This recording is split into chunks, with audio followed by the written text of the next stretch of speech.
Right. So when you get into P6, this is what we see. This is when you log into P6. This is what you come across. This is what we get to see. And like I mentioned earlier, it's very important that you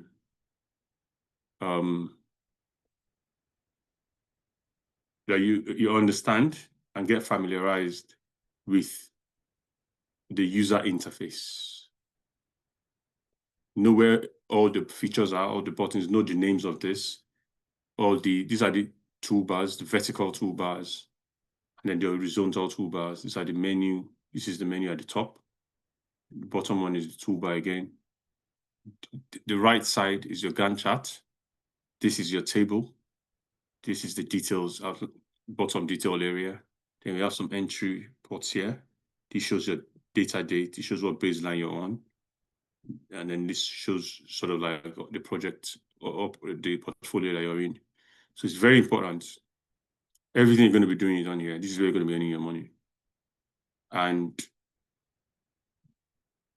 the first feature I'll teach is you can get rid of this bottom detail and you can bring it back up. This block with like a upside down pyramid on it, that's what you used to get rid of it. And then use this A4 paper with this magnifying lens to bring it up. Then use that to get rid of it, use this to bring it up. P6 is a very powerful tool, very clever, very obedient, but could be temperamental. So you have to understand its temperament and its trick. When it's trying to be tricky, if you're good, you'll conquer it. You find out where the problems are. So I'm now going to show you how to create a program for a project. We're going to create a program. Right. So to do that, you can either use this button to the top left corner or this plus button to the top right corner.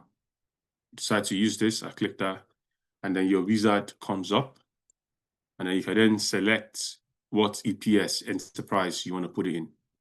I'm going to put it in AOT. So put it in engineering. I'll put it in additional opener, and then you add that. Click next. Just a simple wizard. And you put your project ID. Let's build Sholai Mansion.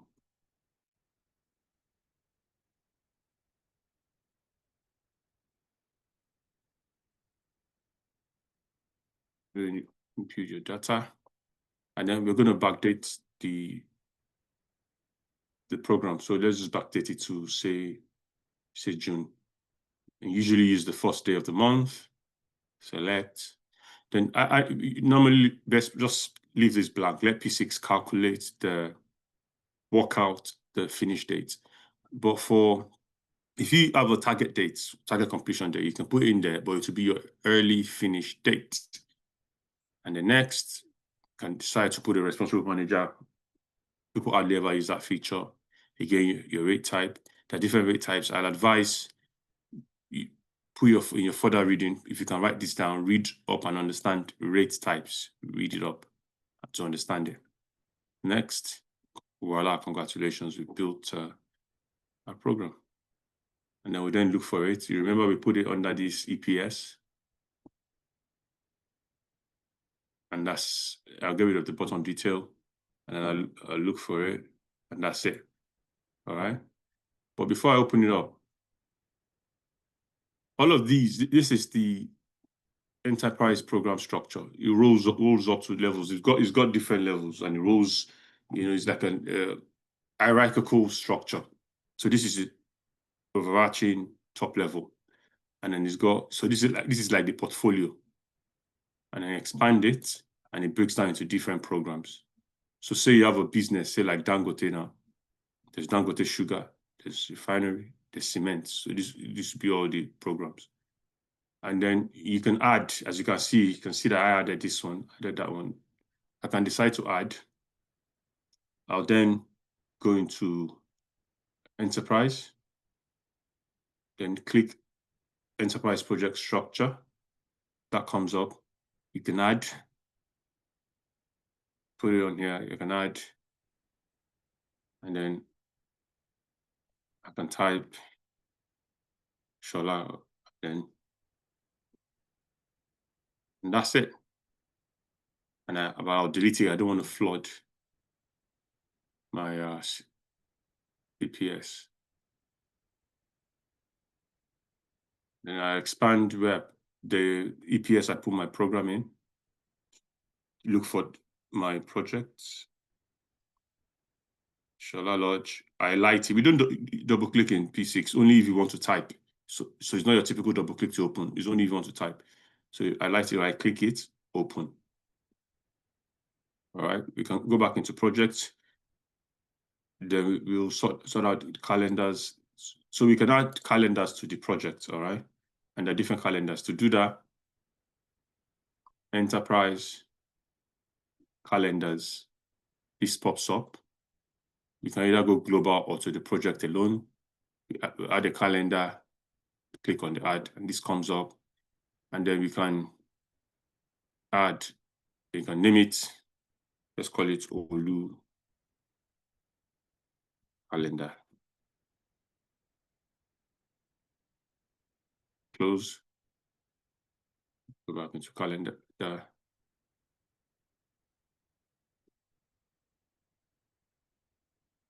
And then you can modify the calendar you just created. Modify. And then you can say, you know what, yeah? November, there's a festival in November. I want to cover, maybe there's a Ramadan or something, and we want to take 2 weeks off. You can make all of them days, non-work days. But maybe them work, or you can say, I want to make these 2 days, I want to change the work time. I want them to work 12-hour shifts. All right. Or you know, tailor it to however you want it. And then go to the bottom details.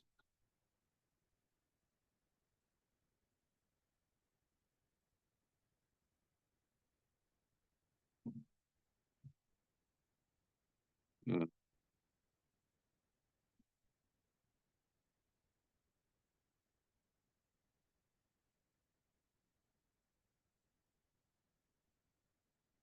Yes, that's what I'm looking for. So go to default tab at the bottom details, and then you can assign calendar here. Look for the one I created, which is Olu. Where is Olu? Somewhere. Or maybe I deleted it. So you look for whatever calendar, and then you can assign it just by clicking this green cross. All right. But if you noticed, when I right-click to open Shola Lodge, I opened, it takes us into another tab. So you need to look at this line. So we've got a few lines, 1, 2, 3, 4, 5 rows. This is just the name of the software and the version, and then it says the name of the project. Then the next row is the menu, where you find a whole lot of good features. Then beneath that is your vertical or horizontal toolbar. Beneath that shows the tab that you have, you're working, where you're working. So if I go into projects, this turns into projects. If I go into activities, this turns into activities. So this row is where you have the tab that interface that you're working in. Right. So as we know, portfolio breaks down into programs. Programs breaks down into projects. Project breaks down into WBSs. WBSs then further breaks down into activities. Activities, typically, that's it, but P6 has a special feature that further breaks activities into steps. All right. So we can't, so now we've created a project. We now have to break it down into more manageable work packages, and that's WBS. We can't just start putting activities in here straight away. We have to break it down into manageable work package. It's called WBS. This vertical toolbar to the left is where you have your WBS icon. Click it, and you notice that comes up here, and it automatically opens. So this is where we're going to put our work breakdown structure. So we're building a house, all right? So,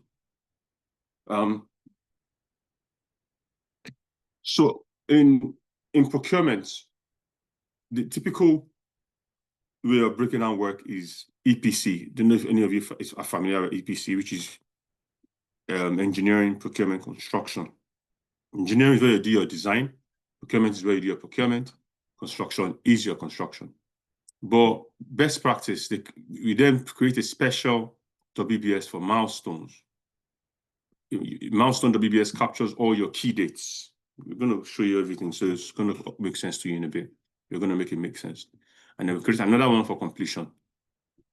So to create a WBS is the same good old key, the icon, the plus, click it, see your first one. And we need 5. We're going to click it again. That's it. And then we're going to click another one. But I need you to notice something, that they're indented. Falling downwards to the right. It's indented. But we speak of levels. This is, I like to call this level 0. That's all rolled up. That is the project. Expand it. I want to create 5 on the same level, but it's all indented. So what I do is, I want these 3 of them to be on the same level as this. So I start with this. I use this editing toolbar to indent that back. Then I go to the next one, indent that. As you can see, they're all on the same level. If I don't want it to indent while I add them, I highlight the summary level, and then I add it, and I add another one, and I go back to highlight it, and I add another one. You can see automatically put them on the same level. I'll then begin to label them.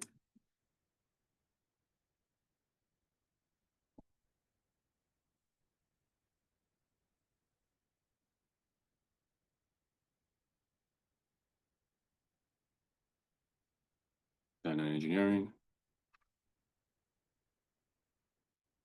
development, construction, closeout. All right. So it's very important we understand these basics. So the way planning works, or P6 works, if you miss anything that I'm saying, if you miss a step, it's going to affect you further on. So it's very key that you follow everything I'm saying. Now, we've created our 5 major WBSs. We'll then break down construction into more WBSs are manageable work packages. Under construction, I'll add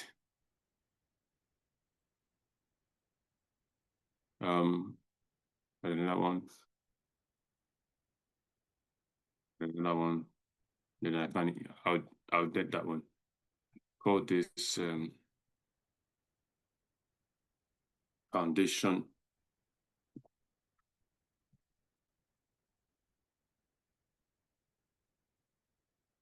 First floor. Second floor. Roofing. Close up. Then under first floor, I'll add 2 more. I want you to see how I'm breaking the work down.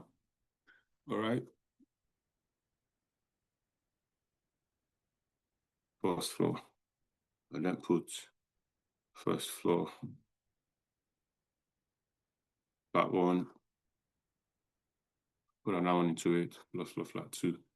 And then under second floor, I also put 2 more. Indented. I'll indent it with the editing toolbar. I'll then label it first floor flat 2. Second floor flat 1. Second floor flat 2. All right. So that's our WBS fully broken down.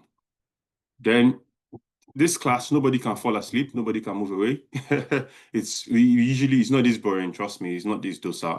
Mr. Stanley and Madam Tosin will tell you, it's very interactive. And that goes to me. I'm going to volunteer Mr. Stanley. How, as a planner, if you find yourself on a project, how would you come about? Mr. Stanley, are you there? Mr. Stanley? Mr. Stanley, can you hear us? Okay, can you I hear can, us? I can. I'm driving, sir. Yeah, but fine. You don't have to see P6. Please concentrate, but you can, as long as you can hear us, just put your face on the road. And all you need is your ears and your mouth. So if I want to put together a program, where do I get what I put when I want to break down my work? What to put in, what to break it down into? Where do I get all that information and data from? Oh, okay. Yeah, it's you can get it from the drawings. Go on. You can also get it from the stakeholders, and you can get from the project manager. Is that all? Is that the best you could do, Mr. Stanley? Yeah, you can ask for a template or like the one they've done before. You can inherit from them and then use it to work. Thank you very much, Mr. Stanley. Madam Tosin, do you want to help? Do you want to add to that?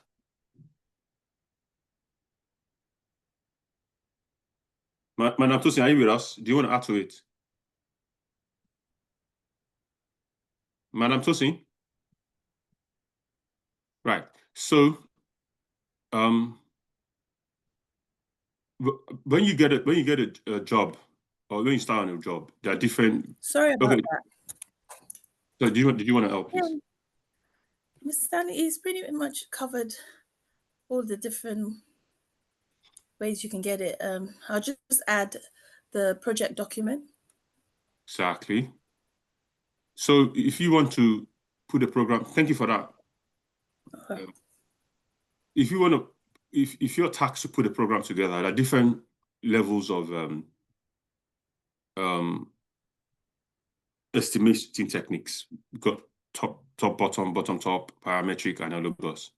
So I like to talk about parametric and analogous. The parametric is when you study the key characteristics of the project you're working on.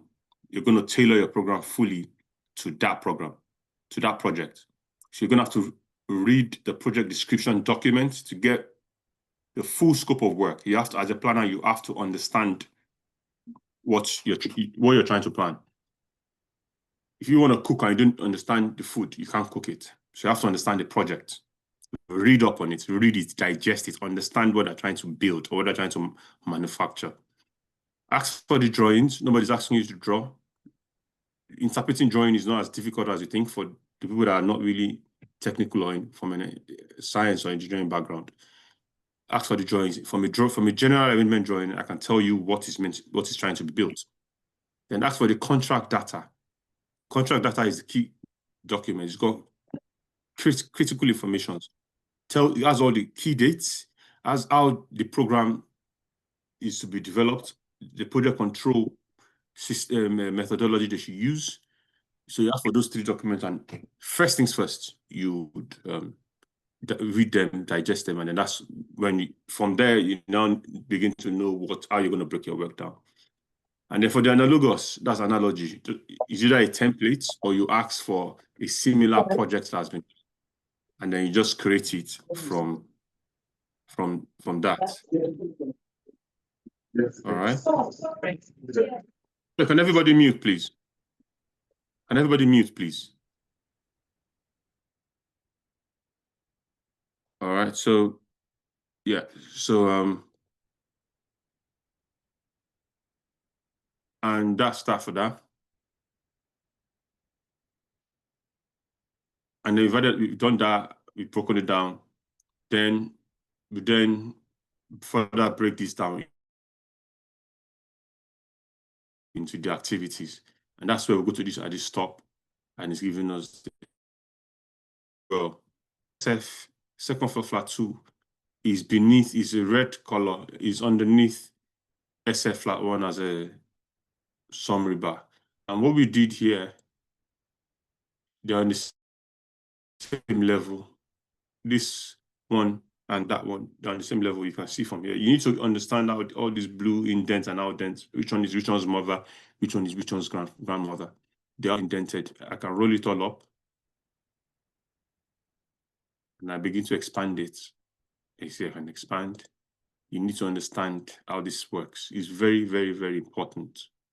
Madam Stanley and Mr. Stanley and Madam Tosin will tell you the importance of knowing this work breakdown structure. It's very key. So the reason why it's not aligned is obviously we're not paying for this software. So if you see that what you've done here doesn't align with what's here, just refresh, which is F5. And you can see it's adjust itself now. You can see it's adjusted itself. It is no more indented and showing as a red color code under what's above. It's now on the same level. All right. And that takes us into to start putting in activities. We have to start adding activities to it. That's very, very important. Yeah. So to add activities, again, is the good old plus sign to the top right. Click it. You can see the first, it comes up with a wizard. There are different ways of adding activities. You know, so we'll start with the wizard and then you name this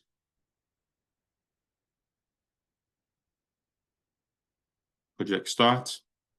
Next, it comes up with the WBS where you want to put it. And then we'll select, we'll put it under the milestones, add it. The next, activity type. Please, please, please read up on activity type for further reading. Write that down. Further reading, activity types. So we've got about 6 types of activity.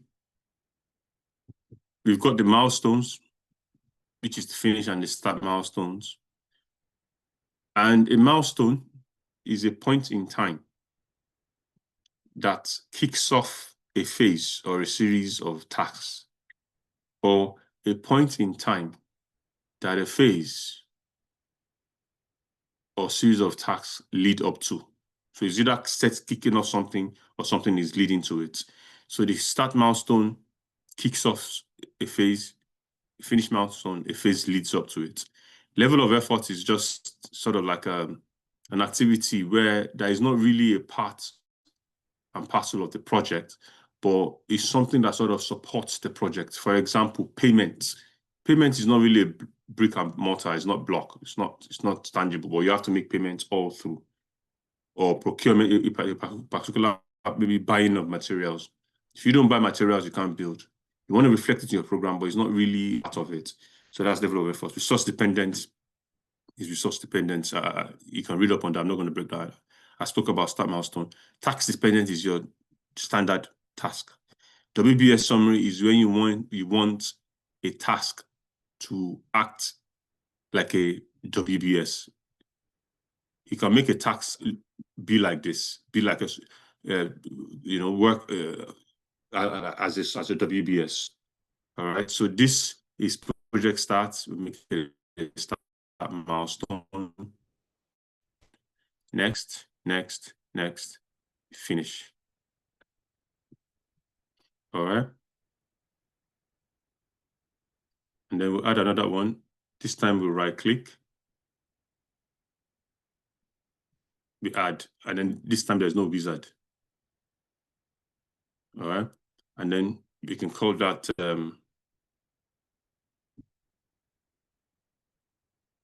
design finish.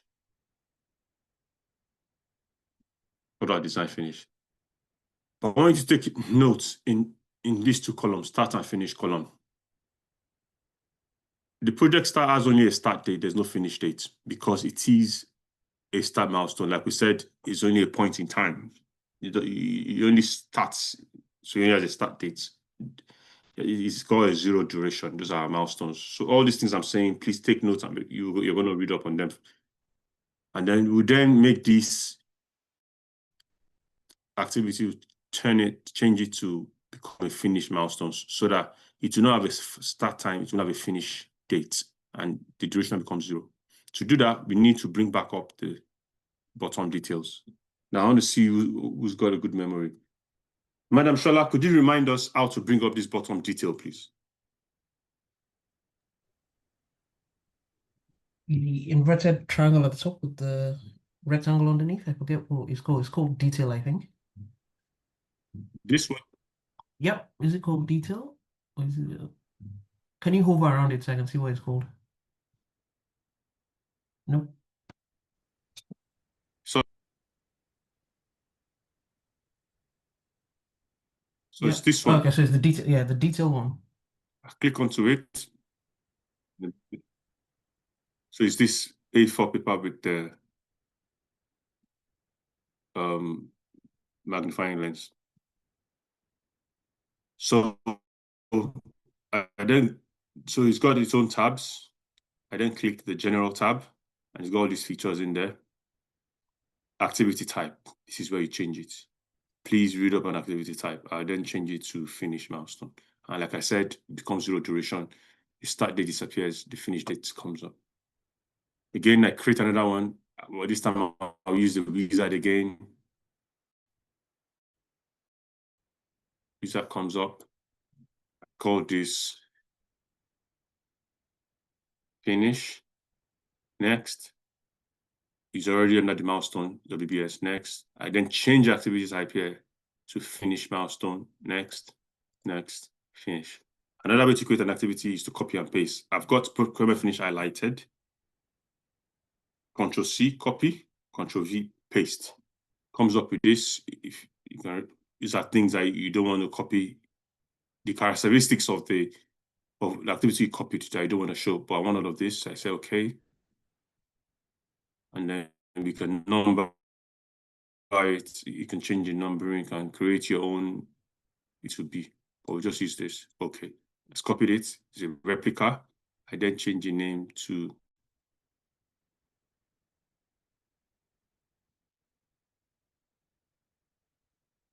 project completion.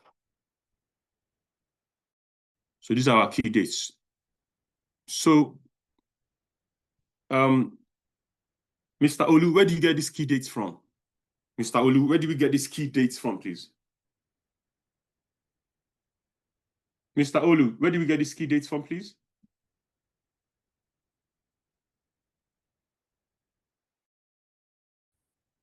Mr.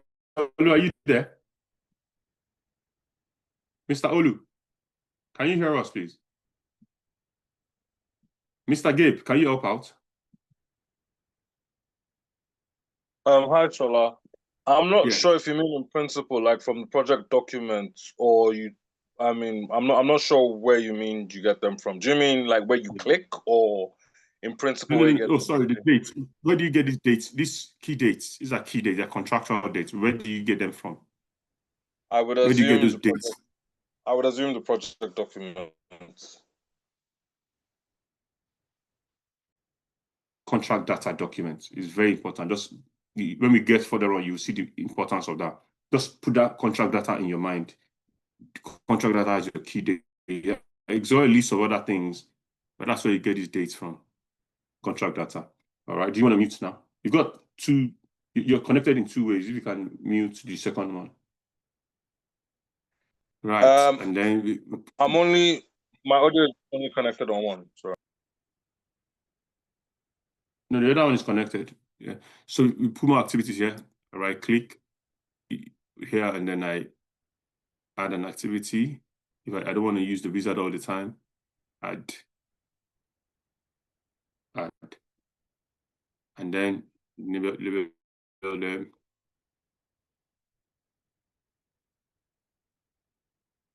Spectral. Civil. And E. And is your mechanical and engineering design. All right. Then I add more. I could just highlight these three, and to copy. Highlight procurement, paste, just to make it quicker. There's some programs go up to 6,000 activities to 2,000. So you can use your copy and paste, and you can call this consent, approvals, and permits. You can call this And then we can add another one, add, and then we can call this serious. Fine. So now we're going to make this activity a level of effort activity. Mr. Olu, are you there, please? Are you with us, Mr. Olu? Mr. Olu, are you with us, please? I need everybody to be here. You know, we all have things to do. I think it's good all of us are concentrating. Mr. Olu, are you there, please? I shall, I'm here. Yeah, thank you. So where do we change the activity type? I want to change this activity type to level of effort. Where do I change that? Could you talk me through, please?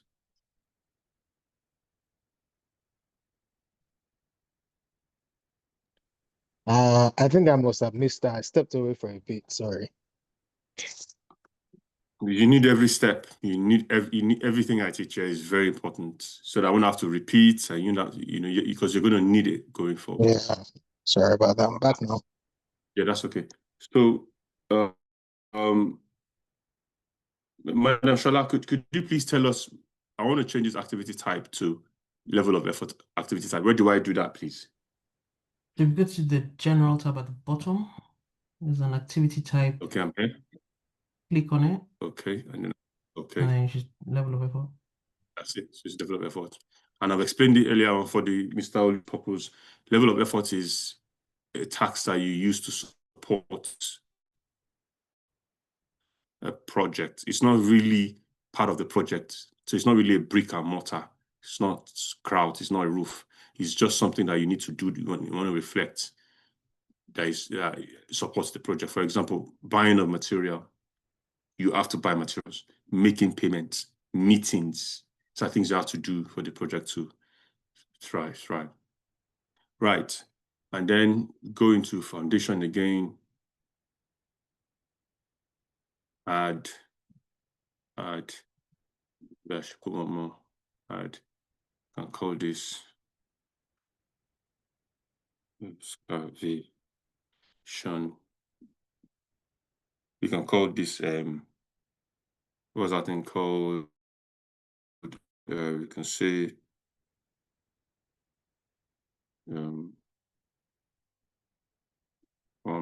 work. Call this routing. And then we'll go to the first floor, flat one. We'll add 2 activities, add.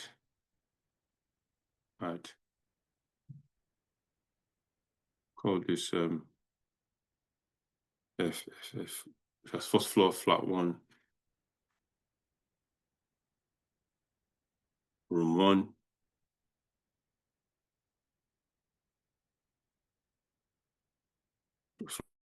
Flat 1. Room 2. Can copy this to make it quicker. Copy, paste it here.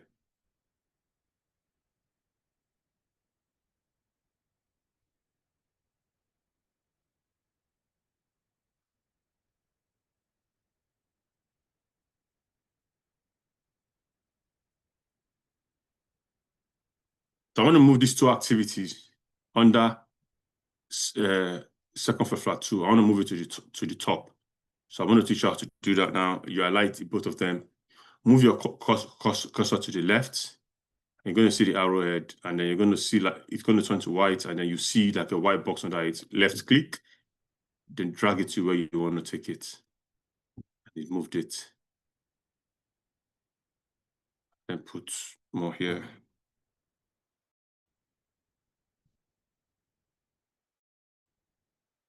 All right.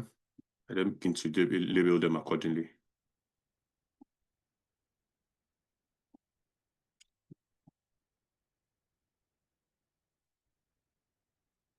Floor flat 2. Second floor flat 1.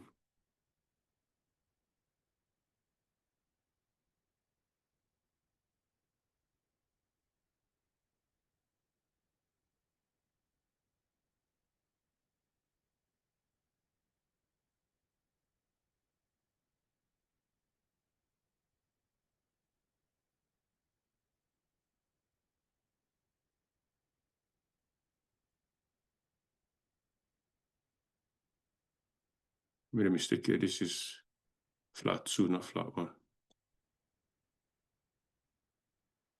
So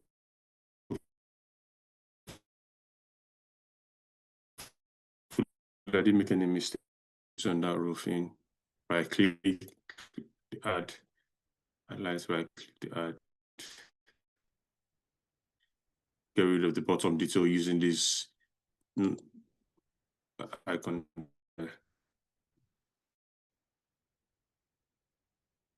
Highlight all of them, control copy, control V, control paste. Okay. They begin to name them.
Can everybody see?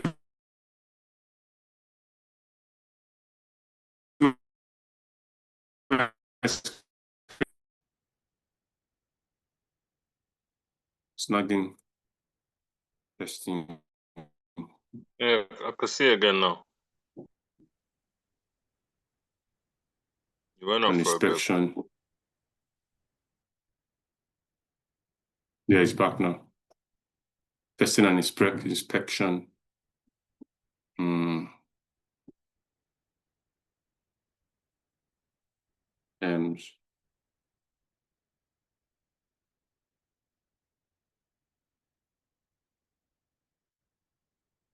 Site demobilization.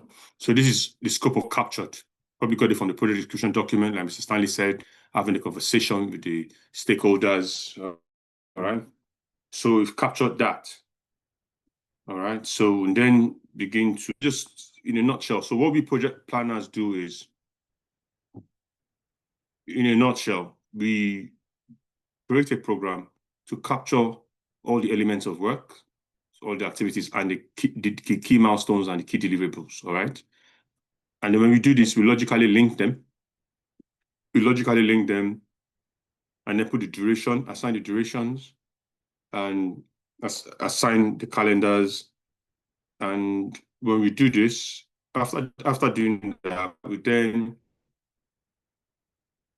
look to baseline them. When we have a robust program, look for any risk that might cause a delay and amend it.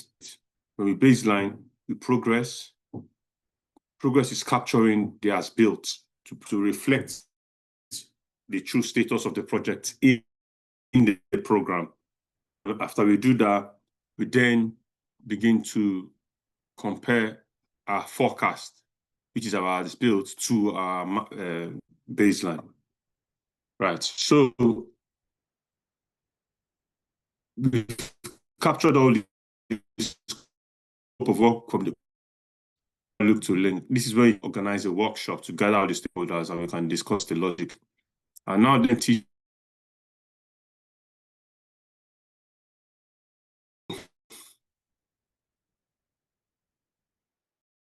But before I link, I just put the duration. I just randomly put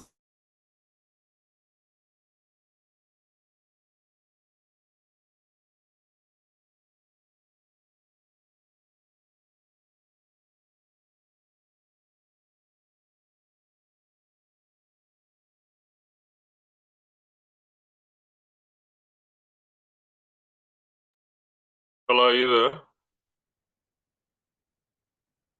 Hello?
Oh shit. Can someone respond? Can somebody see my screen?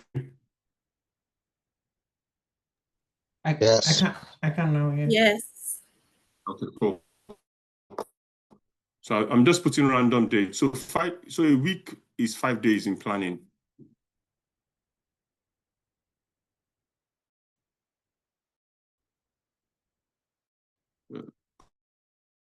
For that, they can say they want 2 months for that. 2 months is 40 days.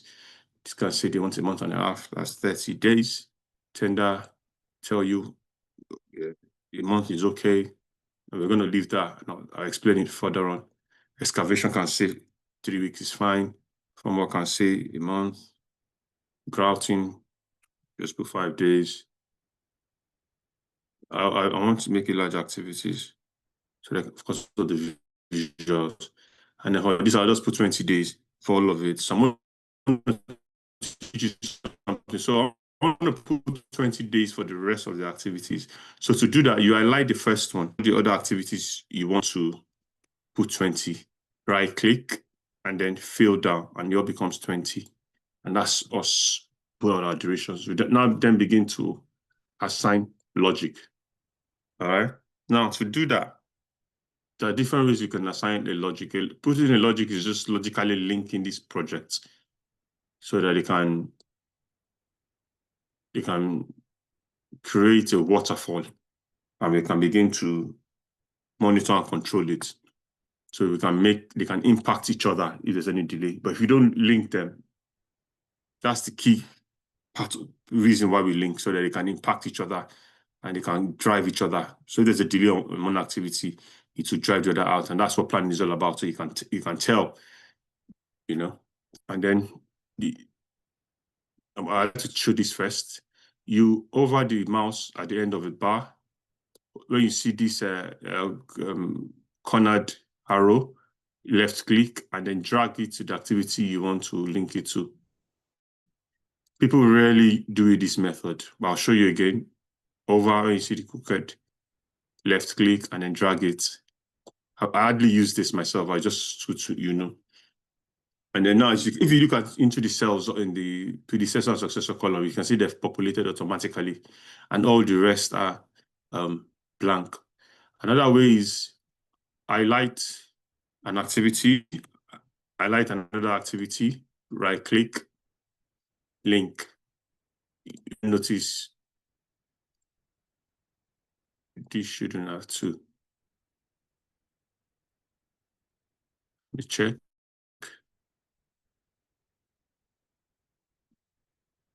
Okay, I've done that one twice. Remove.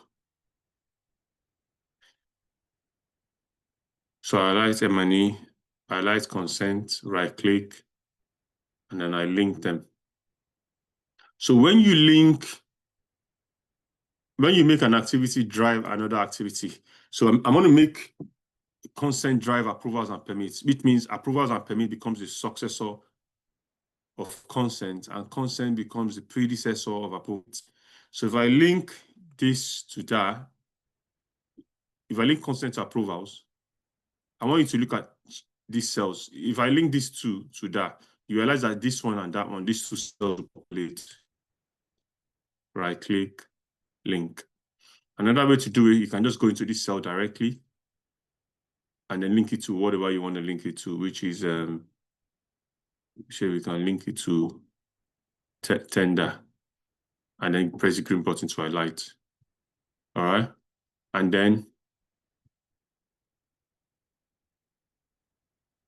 we'll link project start to the beginning of the project, the first item. So also, we've got the bottom details. You can do the logic here as well. Highlight project start. I want it to drive architectural. I go to assign in this button as a successor. I want architectural to be a successor to project start. I go to the bottom details. I scroll down to architecture, I highlight it, and then I click it. All right. And then I want M&E to drive. So I want M&E to be the predecessor to excavation. I highlight excavation. I go to the predecessor. I click assign. This comes up. I look for M&E. I click it. I highlight it, and then I click assign, and it's automatically assigned. And then I can also let tender drive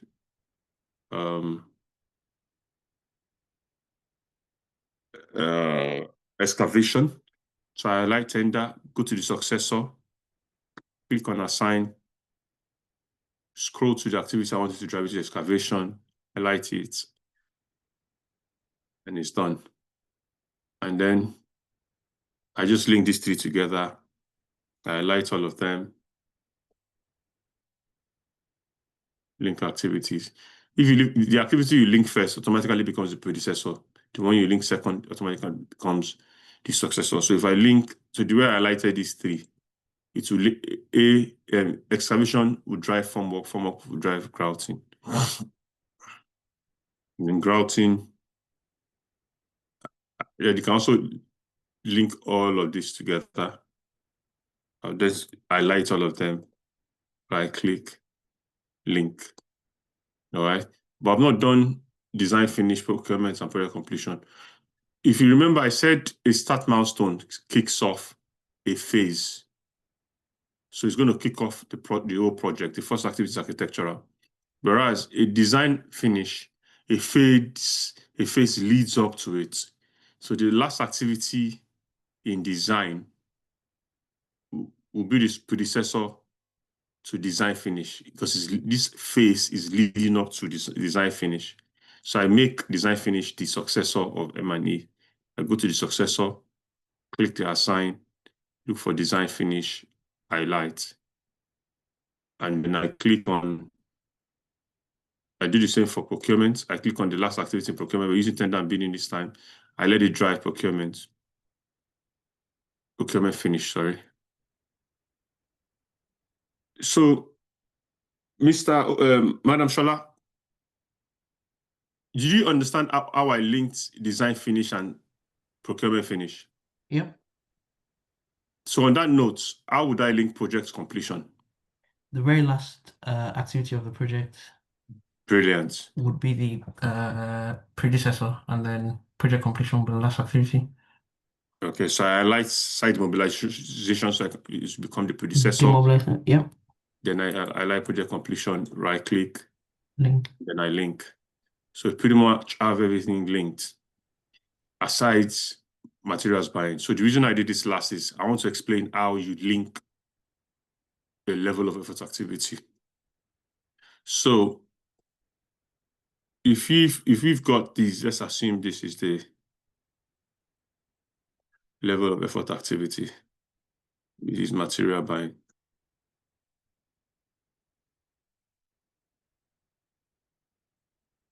Right?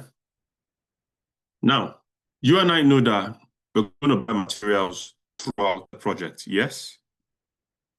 So in excavation, let's assume this line represents excavation. This one represents formwork.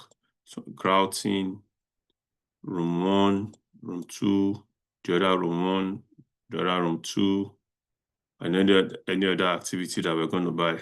So activity we're going to do. So throughout the project, we're going to buy activities here. So from the beginning to the end, So this material buying, which is this here, this date has to align with whatever dates all of this is. So to do that, we'll link the beginning of material buying to the beginning of the first activity in the phase we're trying to capture it with, and call it a start to start type of logic. So logic, that's the type of logic. Then we link the end of material buying to the end of the last activity in the series and call it finish to finish. So what happens is the date this first activity starts will become the date this material buying is. And then the day this activity finish will be the end date of this material buying. So for example, if this were supposed to move, it will move the second one. It will move this one. It will move the other one. It will move subsequently. To move subsequently, subsequent movement. That also affects this. This affects that. Then the last activity can move out. That means because we've linked this last date to this material buying date, material buying to now moves out to this new date. Does everyone understand that? What I just explained? Yeah. Mr. Olu, do you understand it? Yes. Mr. Gabe, did you get that illustration I just did? Yes, I did. Brilliant. Mr. Stanley, I'm sure you did as well. Mr. Stanley? Right. I'll then get rid of that. Yes, I get it, sir. Thank you very much. I'll then show you how to do it in P6. And also use that to explain activity types. Right, so material buying. So I'm going to pick on Madam Shola again. Based on what I just explained, I'll pick on Mr. Olu. Mr. Olu, based on, you said you understood what I just explained, yes? So we're going to buy materials throughout the construction phase, throughout. So on that note, how do I link materials buying? Mr. Olu, please. Could you tell me what I'll link materials buying to?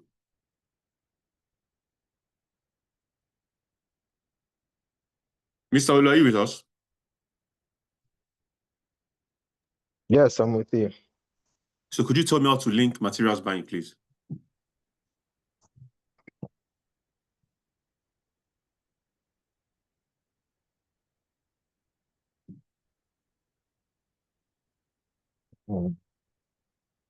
You're lost, yeah? Okay, I know Madam Shola will help.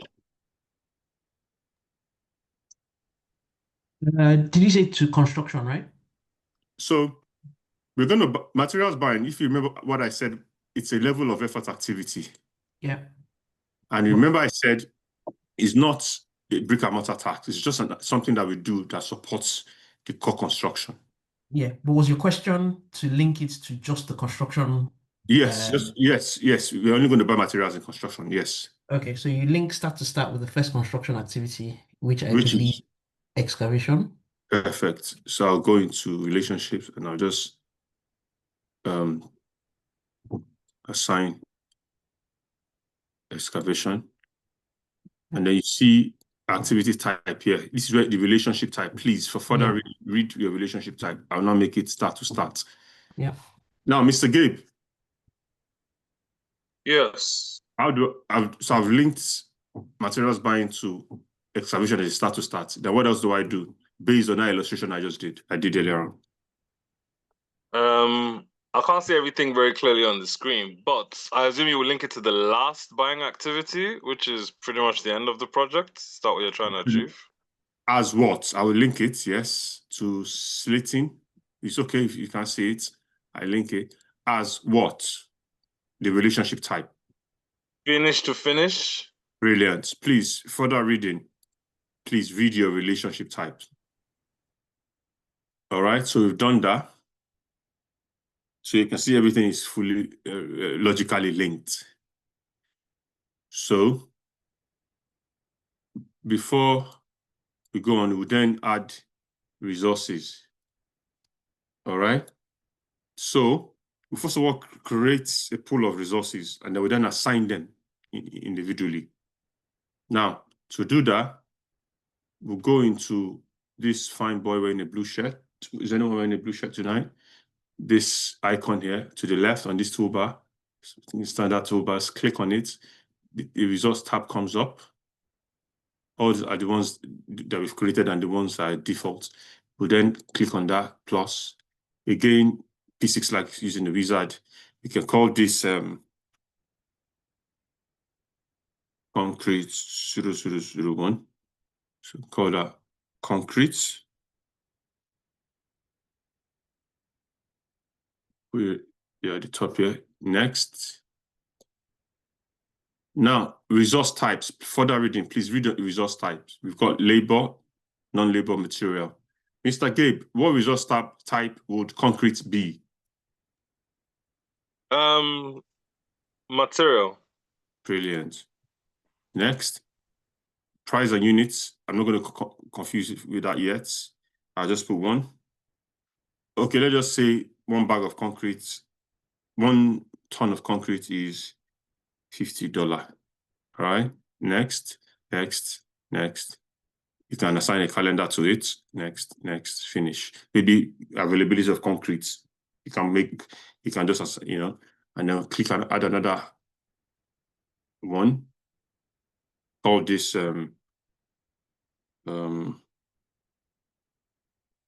your excavator, which is your digger. And say DGR01.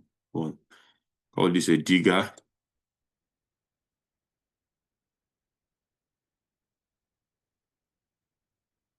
Mr. Olu, what resource type is this?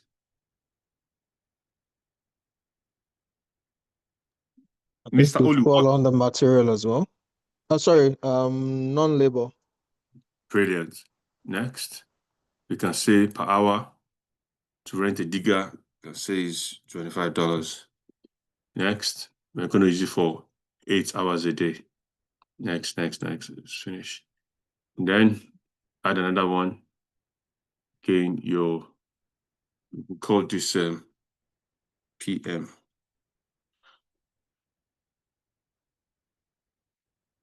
Project manager. Next. Mr. Stanley, what resource type is project manager?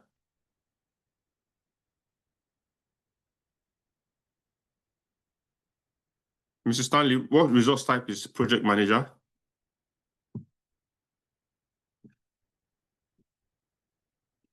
I put as a labor, people. Next.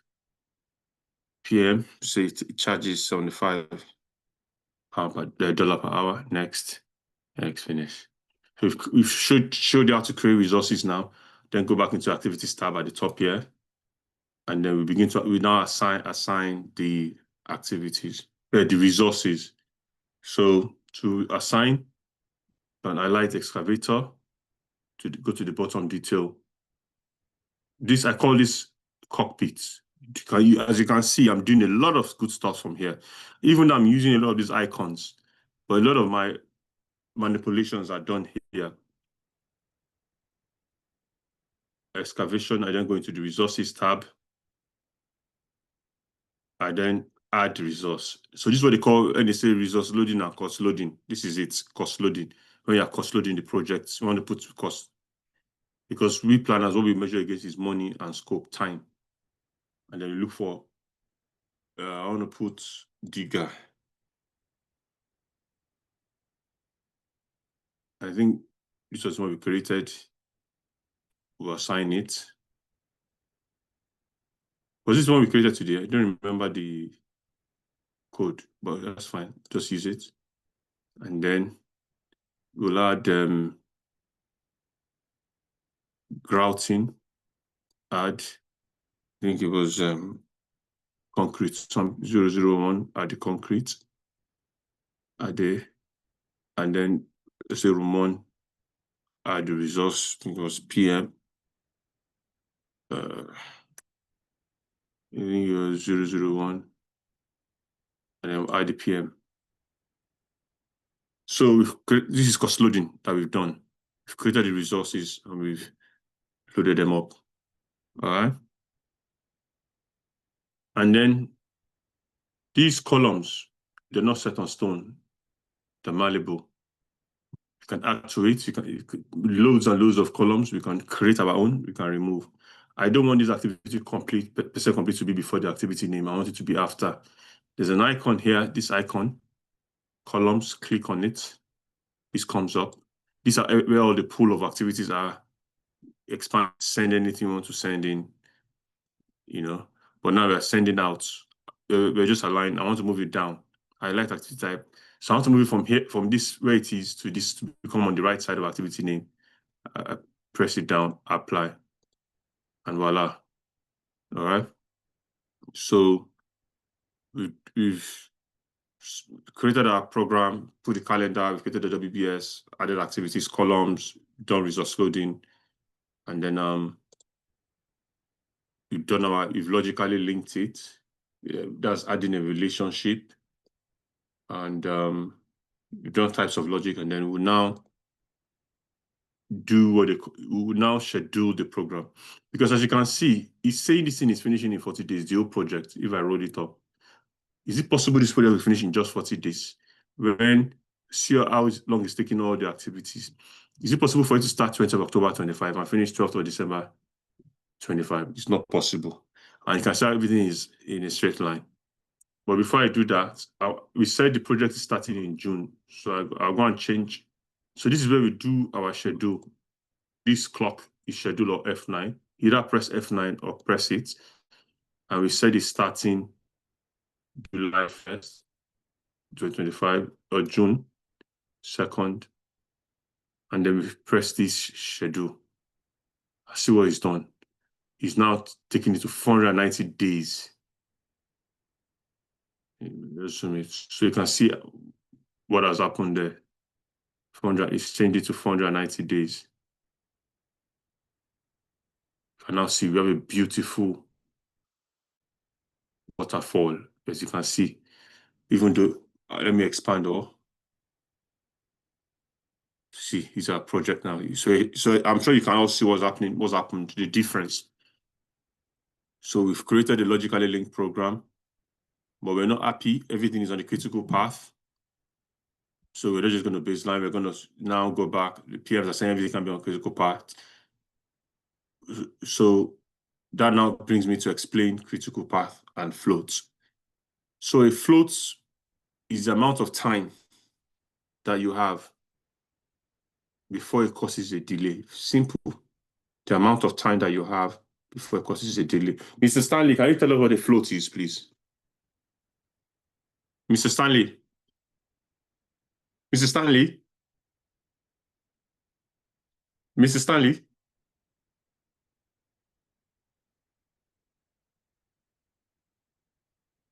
Mr. Stanley, are you with us?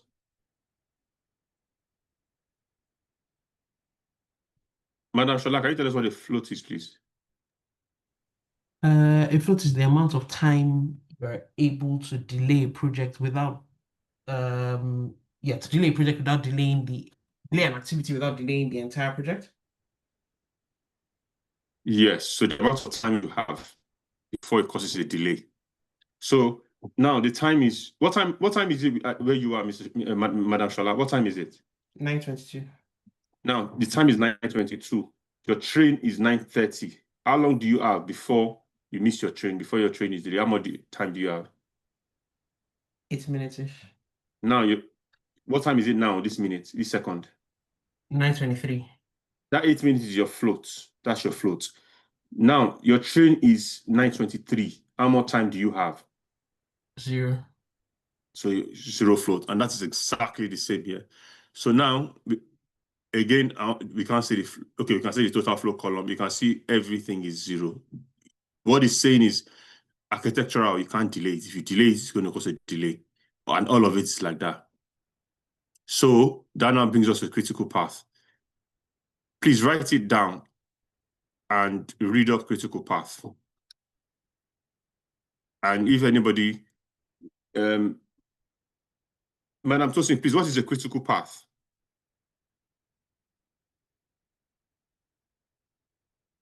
Madam Tosin, what is the critical path?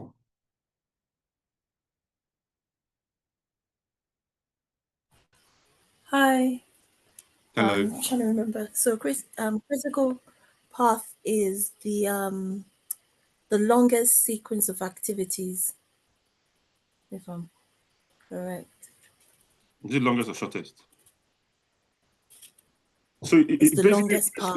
it's a sequence of tasks or sequence of activities that are key and essential for the completion of the project. So you use it to identify the most important tasks that cannot be delayed. It's just a list of a sequence of activities, that are key to the completion of a project, which means they cannot be delayed. Because if they're delayed, it's going to cause a delay to the project. All right. We have different types of floats. I'll explain it now.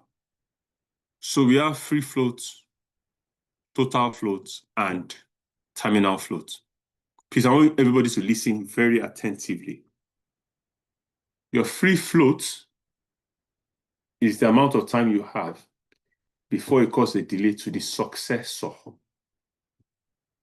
The amount of time you have before it causes a delay to your successor, that's your free float.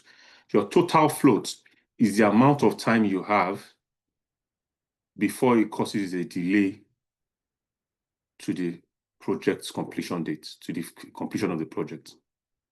So the difference is one is before it causes a delay to the successor, and the other is before it causes a delay to the project completion. All right.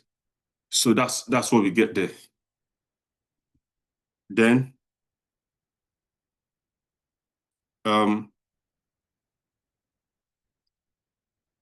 so all these activities that have zero floats means is that this is a sequence of activities that will cause a delay to the project if they are delayed. So we're not happy the way it is. We'll now call a meeting. They will now say, okay, let's realign things, we sequence things. We can say consent, what is consent linking to? They will now say, we don't have to finish the consent before you finish the approval. They can say, okay, turn it to a start to start.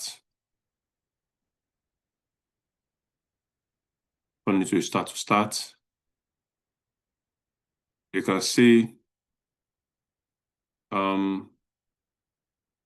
architectural drawing doesn't have to finish before civil starts.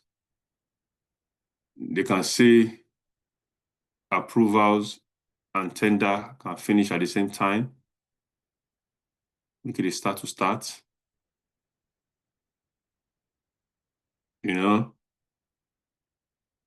So when I said architectural, it starts on the 2nd of June and finishes on the 27th of June.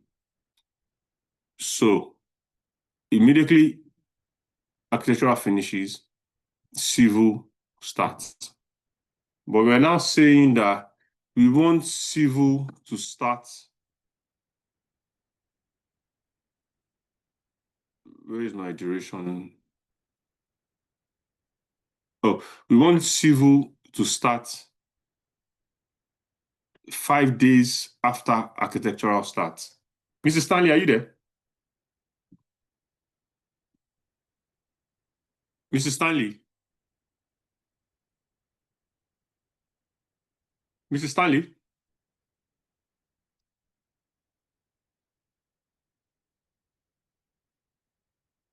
So I'm going to explain lead and lag. This is normal. So we have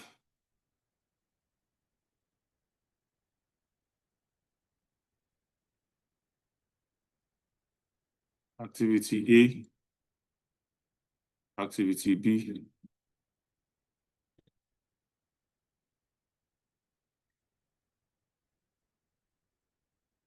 we have lag.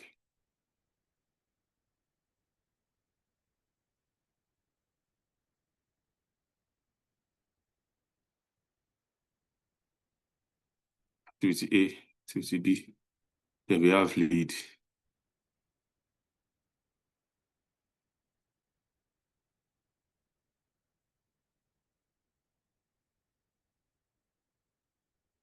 activity A.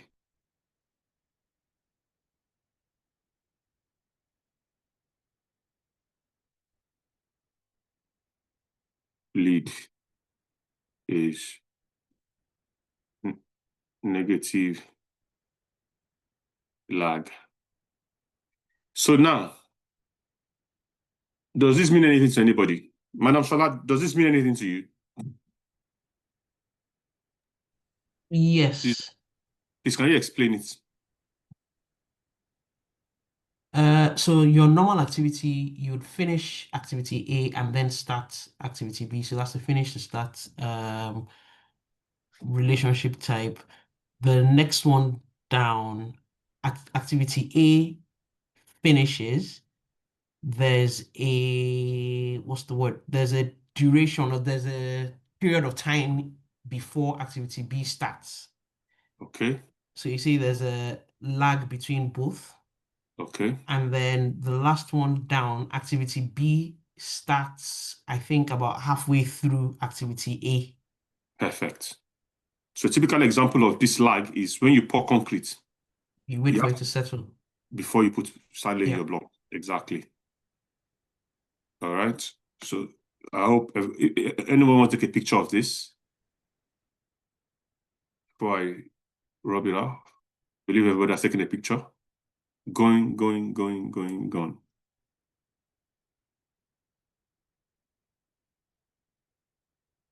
Sorry, can you quickly explain the lead part of that diagram? I don't get it. Like A and B, does it mean they can start at the same time? Does it mean A has to start, but B can start anytime after? Like, what exactly does the A, B, the third one, the lead one, what does it mean exactly?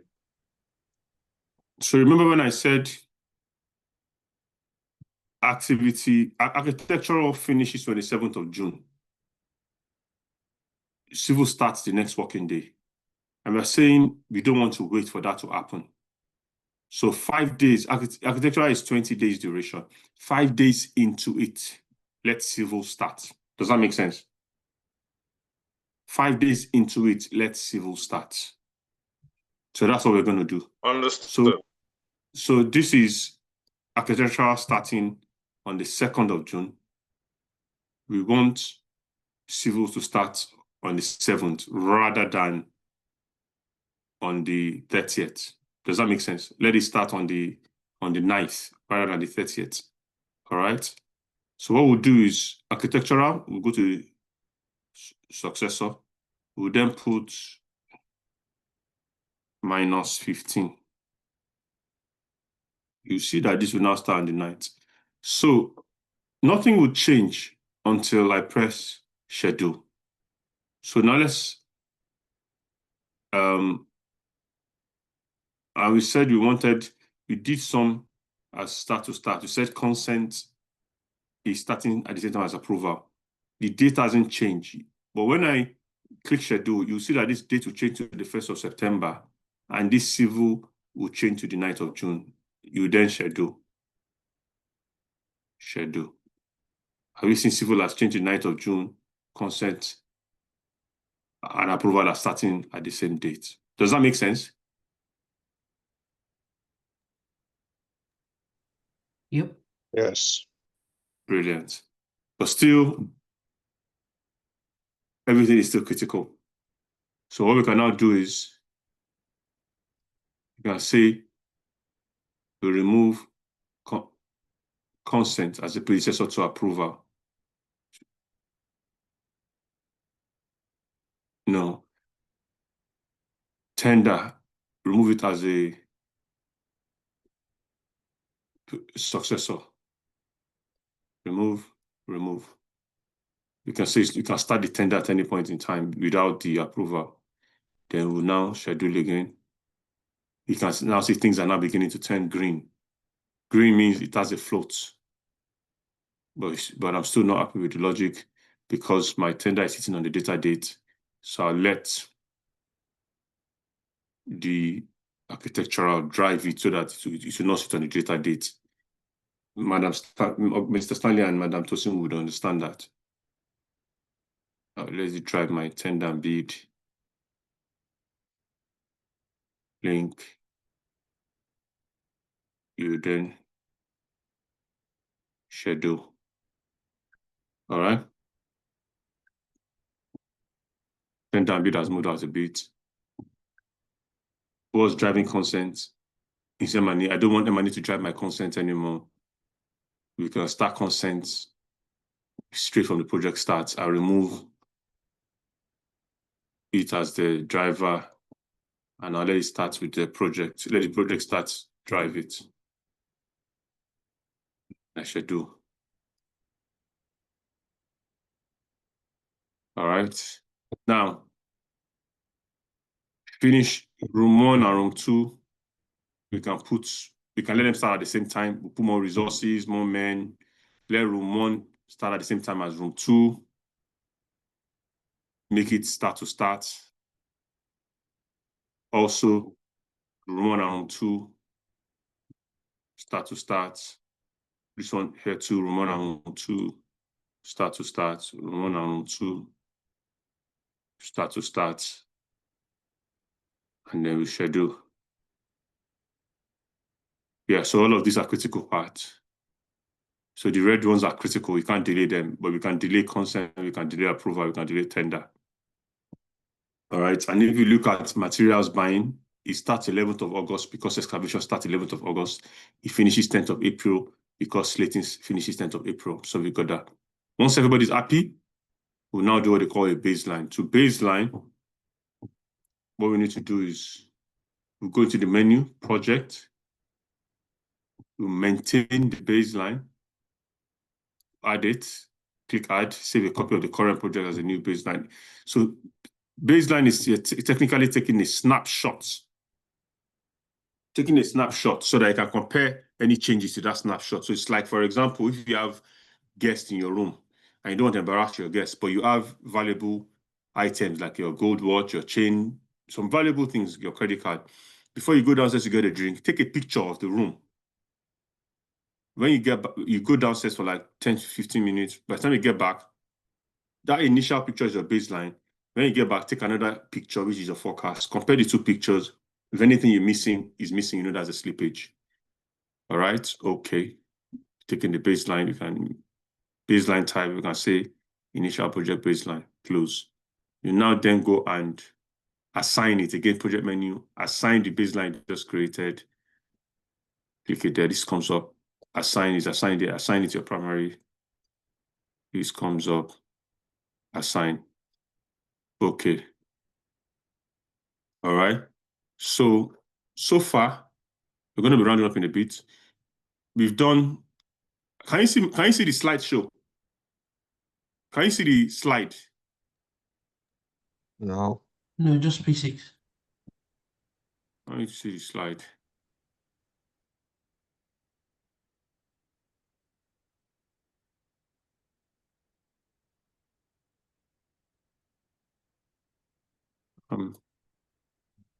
So far, we've done starting up a navigation, creating a program, done calendars, we've done WBS, added activities, we've done columns, we've done resource loading.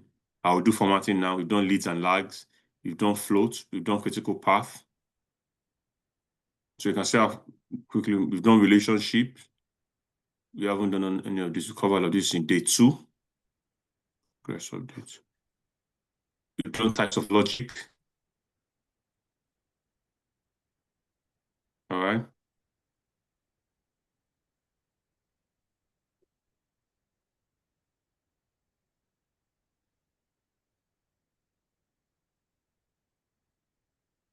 Can you see P6 now? Come up, yeah. Right, so that's that. So you see this baseline. So we've now captured the baseline. We now have to start to progress our work, which is reflecting the as-built, what is happening on site, the actual project status into the program. So we'll now start taking updates. First of all, we'll say, again, this is where we take our update, bottom details, status. We have to start the project. We have to check this started. It means the project has started. All right. There's something called spotlight. It highlights all the activities in the. So if you put it against the next 1 month. It will tell you all the things you want to capture in that month.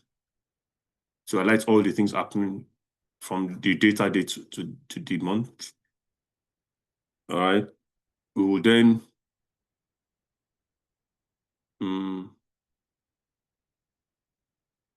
begin to update. You can say started. You can do other things. You can progress other things. You can say architectural started or it's not finished. But before we do that, I want to touch on formatting before we continue progressing. So if you look at this P6, a lot happens here in the Gantt chart. I can tell you everything about the project in the Gantt chart. Everything. It speaks a lot. It's saying a lot. From here, if I follow the logic, I can tell you what's linked to what. You know, so it's very, very key. And from there, we can then begin to format it. You right-click in the Gantt chart area, select your bars. This comes up. You can do a lot of formatting. You see this yellow bar underneath all the bars, these yellow bars, that represents the baseline. That's the dates, the original dates before you started making your progress. You can change the colors here. I want you to play around with this. You can change the bar labels, bar settings. You know, this is where you do your formatting. Now I want you to play around with it. All right. But before typically when we finish a program, we'll then print. We have to print and save it or email it to the stakeholders. To do that, I clicked the wrong one. You click on this icon, print preview. It brings up this page. All right. You can then begin to, you can click on this page setup. You can say you want your fit your time scale, because if you look at it now, we have this on, you want to fit your time scale to 1 page. You apply, fit it to 1 page. You can set your margins, you can reduce these margins, you can make it smaller. Apply, it's thinner. You can type different things here, classic, the name. So this left covers this left one here. It says its project name. The middle says the layout name. The right says you can add your company logo. You can whatever you want to show on there, you put it there. Again, your footer. I want you to play around with this as well. You can the left shows your legend. You can change whatever you want in there. The middle says is the page number and total pages. The right says you can modify it. You can add things, add variables. You can do all sorts to, you know. You can also click here. You can make this a revision box. You can click things, whatever you want to see in there. If you want to put a picture, you get it from your stored images. And then you then click print and print to wherever you want to, as PDF to wherever you want to put it on your system. So that's printing in a nutshell. You also have admin user preferences, edits. Under edits, go to user preferences. You can change the time units of formats, dates. You just have to play around with this currency type you want. You can create, you can add a currency type as well, add a type of currency, assistance. So play around with this. You know, that's where you do your user preferences or admin preferences as well. General, it's got all these tabs as well. If you can play around with all of this, yeah, they're just like settings. And adding relationships, constraints. So you can also, so for example, grouting comes on a particular date and it must not move. We've agreed it has to be 29th because grouting, once it comes, you have to use it, otherwise it will dry up. So there's something called constraints. You can constrain these dates. In the bottom detail, you have your constraints. You can make it as late as possible. You can make it finish on. You can make it finish on or after. You can start before or start on or after. You can make it mandatory finish. So this one, we'll put mandatory finish, put the constraints, all right? Then we can schedule. There's been no changes to it. You know, so so that's it. That's constraints in a nutshell. Then you can export and import XCL files. So to do that, you click on File, click on Export. Export XCL file is a native file of P6. You can export it as a spreadsheet, a Microsoft project. You click on Next, Next, highlight what we just got Next, and then click on the wherever you want to store it, and then you have it on your system. Again, you can import similar way. Import, click on that, Next, Next. You go to where you want to import from, select it, Next. You see, highlight on that. You say you want to import it to whatever EPS, select the EPS you want to import it to, and then you finish. Then I'll go back into the program project EPS. Look for, this is our project that we're working on, Shola's Lodge. Me, when I inherit a project, the first thing I do is I take a reflection. That's just taking a photocopy of it. So in case you make any mistakes, you always have a spare copy. So I right click, create reflection. This is what I want to just simply taking a photocopy. And then you can see Shola Lodge, Shola Lodge. So it's taking a reflection, a copy. Open. Physics is acting up. So that's it in a nutshell. So you can also do an L check. You can do an L check on your system. Oh no, it's still showing how to take this.